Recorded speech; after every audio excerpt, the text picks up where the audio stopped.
Assalamualaikum warahmatullahi wabarakatuh.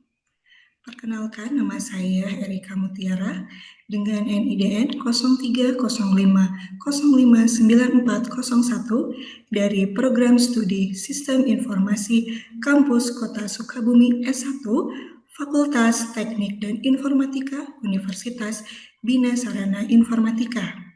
Di sini saya akan menyampaikan pernyataan diri dosen dalam unjuk kerja Tridharma Perguruan Tinggi atau PDD UKT PT bidang pengajaran untuk sertifikasi dosen gelombang 2 tahun 2023. Mata kuliah yang saya ambil merupakan mata kuliah aplikasi basis data dengan kelompok mata kuliah inti keilmuan dari program studi, jenis mata kuliah praktik semester 2, bobot SKS 3 SKS. Jadi mata kuliah ini diberikan untuk mahasiswa program studi Sistem Informasi semester 2. Mata kuliah ini membahas materi untuk mempersiapkan mahasiswa agar dapat merancang sebuah basis data yang dapat diimplementasikan dalam basis data Maria Database, serta membahas perintah-perintah SQL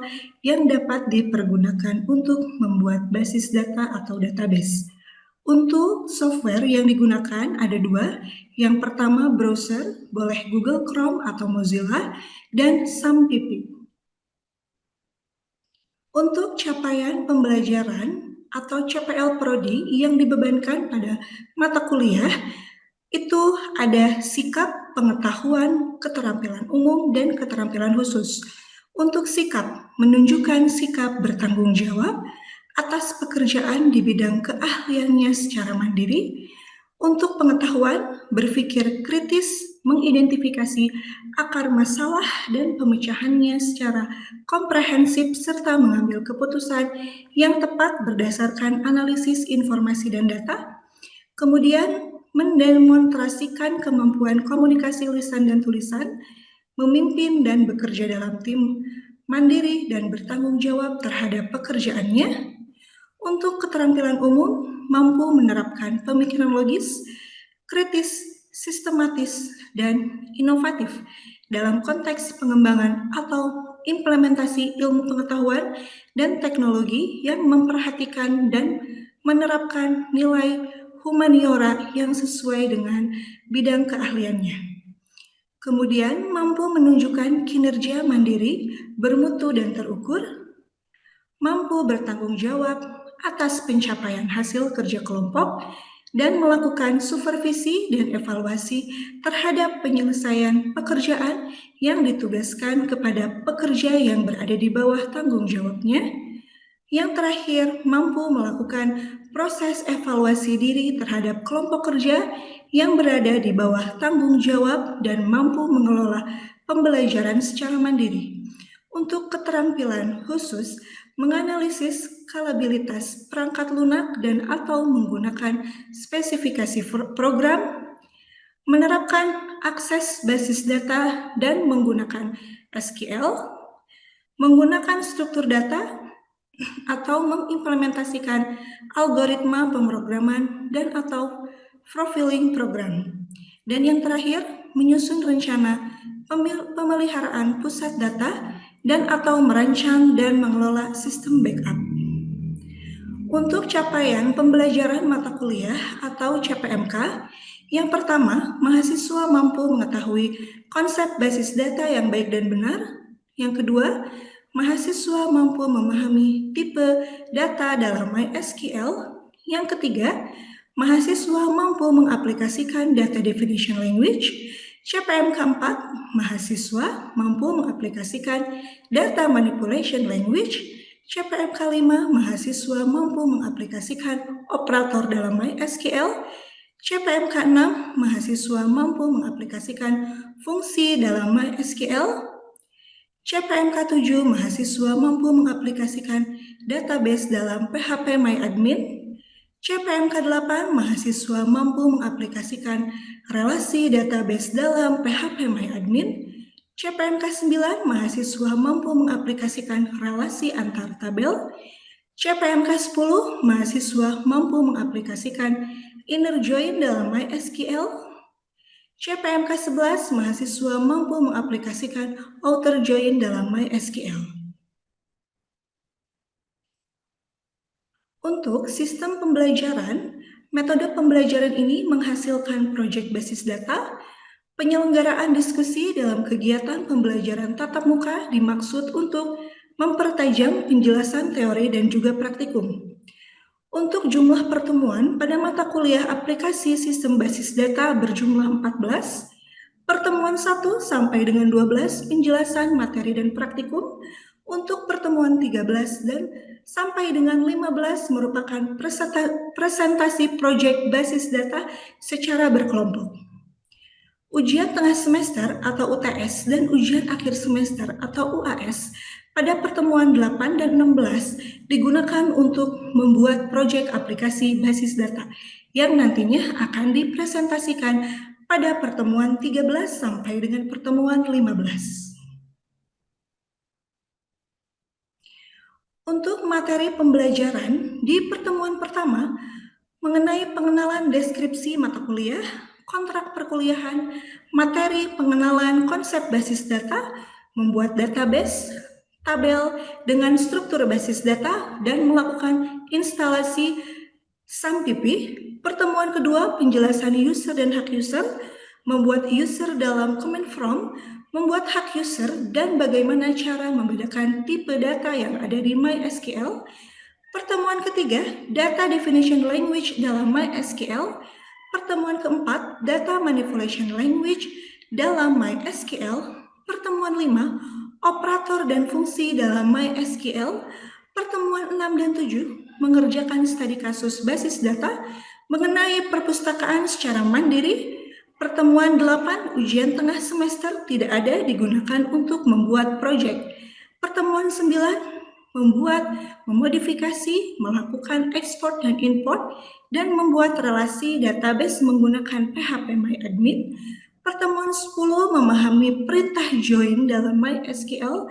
Pertemuan 11, memahami perintah join dengan percabangan if, operator dan fungsi dalam MySQL. Pertemuan 12, menyelesaikan studi kasus secara mandiri. Pertemuan 13 sampai 15, presentasi kelompok. Pertemuan 16, ujian akhir semester atau UAS tidak ada. Untuk metode pembelajaran yang saya gunakan, itu yang pertama menggunakan e-learning MyBest dari Universitas BSI. E-learning ini digunakan untuk absensi dan penilaian tugas dan juga untuk penugasan mahasiswa. Kemudian saya tatap muka di dalam kelas. Kemudian di sini ada pembelajaran YouTube. Pembelajaran YouTube ini digunakan untuk video pembelajaran yang digunakan pembuatan tutorial coding sehingga mahasiswa dapat secara mandiri belajar praktik di rumah dan kemudian untuk materi akan dibahas offline di dalam kelas. Untuk sistem penilaian, di sini ada bobot penilaian, kehadiran diambil 20% dari 14 pertemuan, kemudian untuk tugas diambil 25%, untuk proyek ini untuk mengganti nilai UTS dan juga UAS diambil 55%. Sehingga bila dijumlahkan semuanya adalah bobot penilaiannya 100%. Dengan range nilai, jika mahasiswa mendapat angka 80-100, maka akan mendapatkan grade A. Jika mendapat angka 70-79, grade B. Jika mendapat angka 60-69, mendapatkan grade C. Jika mendapat angka 31-59, mendapatkan nilai D. Jika mendapatkan 0-30, E. Untuk ketentuan HER, mahasiswa yang mendapatkan nilai D dan E maka wajib untuk mengikuti HER pada mata kuliah aplikasi basis data. Mungkin itu saja penjelasan mengenai mata kuliah aplikasi basis data di program studi Sistem Informasi Kampus Kota Sukabumi S1. Untuk selanjutnya, ini adalah cuplikan pembelajaran di kelas yang saya sampaikan di mata kuliah aplikasi basis data. Assalamualaikum warahmatullahi wabarakatuh. Waalaikumsalam warahmatullahi wabarakatuh. Apa kabarnya? Baik. Masih semangat? Masih.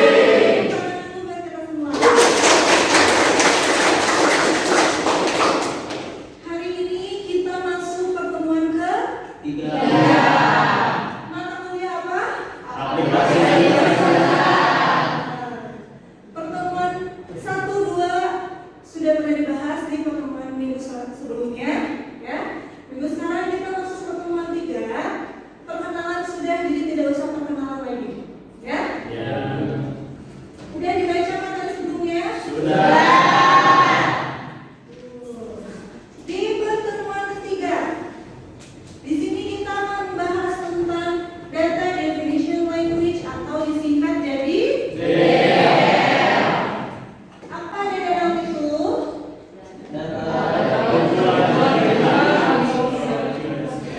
Query SQL yang digunakan untuk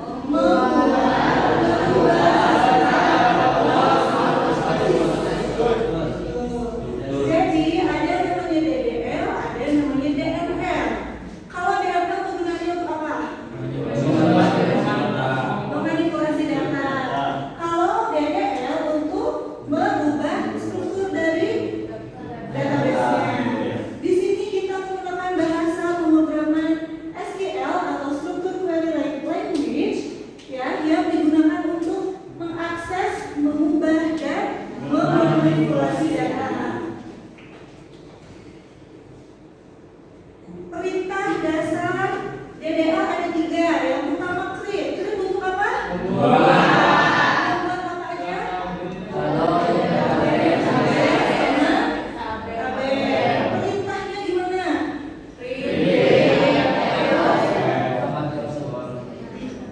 Create database. Nama database-nya apa? Table berarti create. Kalau alter masih ada ingat? Alter untuk apa? Alter untuk merubah struktur tabel atau memodifikasi bentuk kolom, ya, mengganti atau sekedar penambahan tabel yang sebelumnya sudah ada. Kalau drop, apa aja? Sama dengan klik, ya. Klik untuk membuat, dropnya menghapus. Pintar. Nah, sebelum membuka comment prompt, pastikan sum kontrolnya sudah aktif. Yang diaktifkan yang mana saja?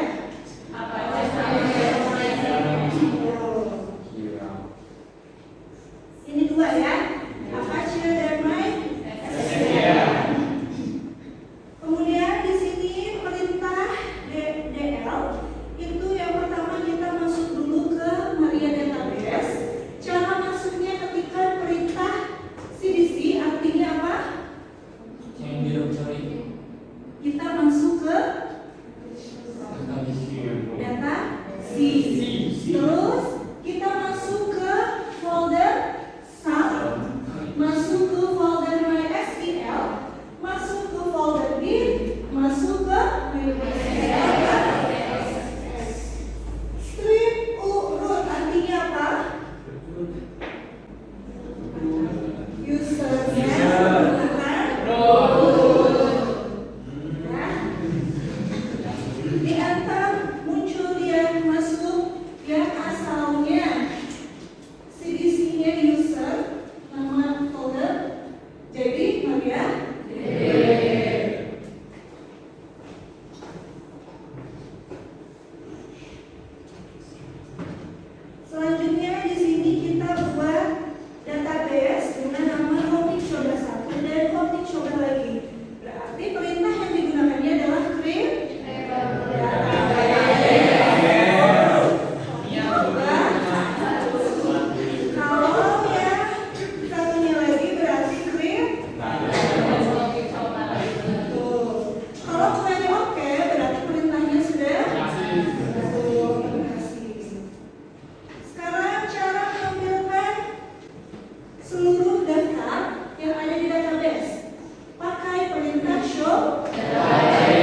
Ya, sok. Nah, apa? Kalau kita mau hapus satu tabel gimana? Drop tabel, kemudian nama tabelnya.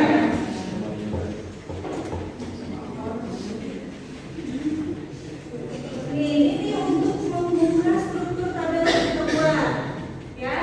Caranya gimana? Yes, kemudian nama tabelnya apa? Karena kita buat 3 tabel, kita tampilkan tiga struktur tabelnya. Berarti anggota, komik, dan des. Ya, di sini muncul ya, sesuai dengan yang kita input, ya. Ada ID anggota, nama, alamat, nomor telepon, tanggal lahir. Ada juga tipe datanya. Ada primary key-nya. Ada size-nya juga berapa, ya.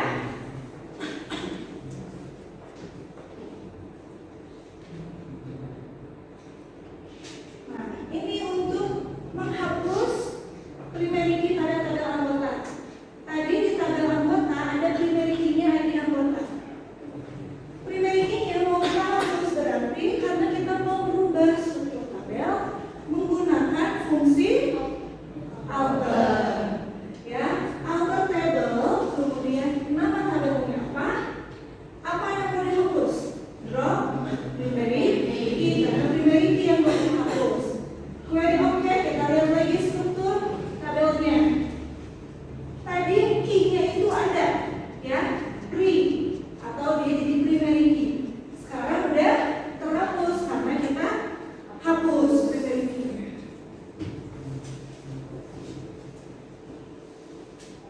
Nah, sampai sini dulu ada yang mau bertanya? Boleh, Ziti mau bertanya apa? Sebelumnya itu memperkenalkan diri ya, saya Siti Fauzia, NIM 1922-1278. Ibu, apabila misalnya ada field yang belum diinput, apakah bisa ditambahkan? Oke, tes Ziti pertanyaannya. Ya, gimana Bu kalau ada field yang belum di-input, apakah bisa ditambahkan? Tentunya bisa. Pakai fungsi apa? Kalau merubah struktur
buat dua database, ya.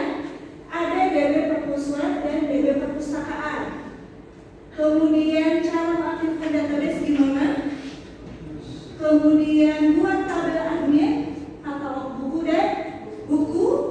Kemudian tampilkan daftar tabel pada database. Kemudian menampilkan struktur tabel, apa query-nya. Terus hapus primary key. Kemudian buat field baru. Ubah nama tabel yang asalnya katalog buku menjadi katalog. Kemudian menampilkan seluruh database yang kemudian yang ada. Kemudian hapus database DB Perpustakaan. Ini nanti tugasnya dikerjakan setelah perkuliahan hari ini selesai, ya. Jadi tugasnya dikumpulkan di minggu selanjutnya. Tabelnya ada 3, ada tabel admin, katalog buku, dan tabel buku. Nah, kalau teman-teman misalnya masih belum paham tentang Ibu jelaskan tadi, ada yang lupa-lupa, bisa lihat di link video pembelajaran YouTube, ya. Nanti teman-teman silakan lihat link video pembelajarannya. Terima kasih. Ada lagi yang mau ditanyakan sebelum ditutup? Izin Bu. Ya, boleh. Oke, sebelumnya terima kasih atas kesempatan. Ya. Nama saya Arya Anjaya dengan NIM 1922-1999. Izin tanya Bu, itu kan saya menggunakan user XAM ya Bu, Ya. bukan yang default. Nah, pertanyaannya, apakah ketika masuk database apakah masih sama dengan yang XAM itu? Jadi kan kalau tadi, makasih Arya pertanyaannya. Kalau tadi kan kita masuk database itu pakai user defaultnya itu adalah root